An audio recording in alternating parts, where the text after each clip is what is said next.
Thanks for joining me for episode 3 of the Moravian Archives History Tour. If you were with us on the last episode, you learned that the historic records of the Moravian Church were first preserved in the Gemein House, this building right here. And after that, there was a brief stint where the records were kept in the old chapel, this building to our left.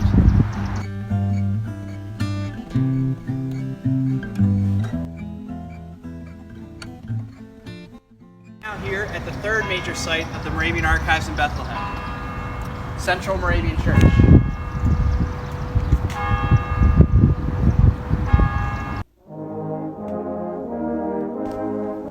Looking back into the meeting minutes of Bethlehem's Aufseher Collegium, or Overseers Committee, we learn that on May 18, 1827, the overseers reasoned to split up the archives and the library.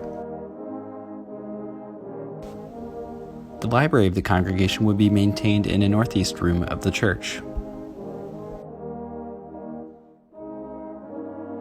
The library would be partitioned off with a new wall in this northeast room, with the other side of the partition serving as a passage into the conference room. The archives of the congregation could be preserved in one of the rooms in the Gemein House.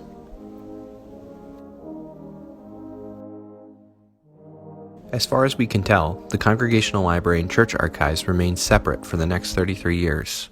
Despite their distinction as library in one place and archives in another, there appears to be overlap with books and records being preserved in both places. In the 1850s, we know that Ernst F. Bleck, pictured here, volunteered to organize the church archives. During the winter of 1859 to 1860, a major theft of old books and manuscripts from the archives in one of the garret rooms of the Gemein House occurred. The burglar attempted to sell many of the items to antiquarian dealers in Philadelphia.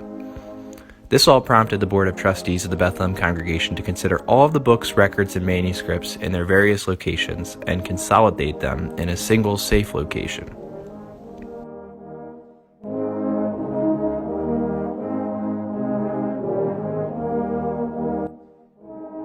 We believe it was around this point in time in the early 1860s that the provincial archives, the archives of the Bethlehem congregation, and the Congregational Library were consolidated under one roof in what is now the Kleiner Saal on the second floor of Central Moravian Church.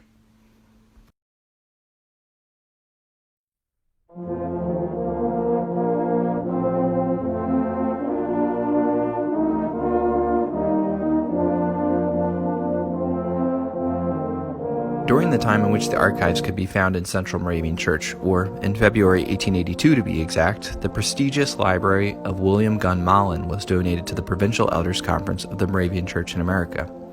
Still part of the Moravian Archives today, one could find the Mullen Library of Moravian Literature in a room adjacent to the Archives Room in Central Moravian Church.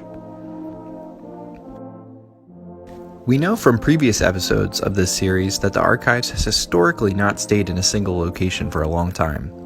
Well, lo and behold, at the Provincial Synod of 1888, a resolution was adopted to remove the joint archives of the province and the congregation at Bethlehem, together with the Mullen Library, to a fireproof building. A committee was appointed by the trustees of the Bethlehem congregation to secure funds for an archives building. Knowing this, one would think that a new, dedicated archives building was just on the horizon.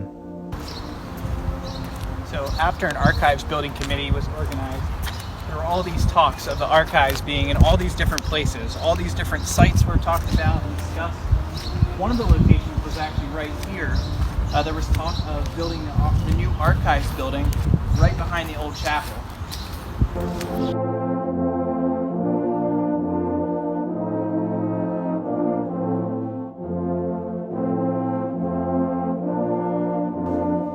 Another proposed location for the archives was the old gymnasium of the Moravian Parochial School.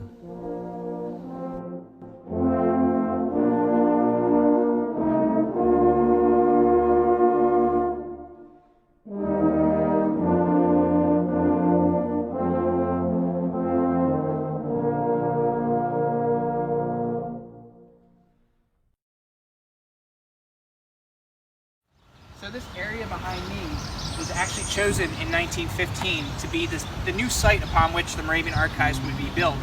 So we're actually in the eastern section of the old Moravian God's Acre.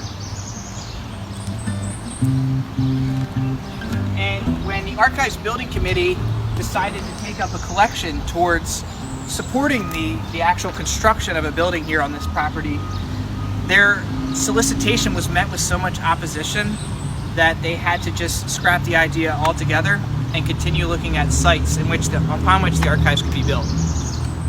The church archives and library would remain in Central Moravian Church until 1930. Stay tuned for episode 4 to find out where the archives moved to next.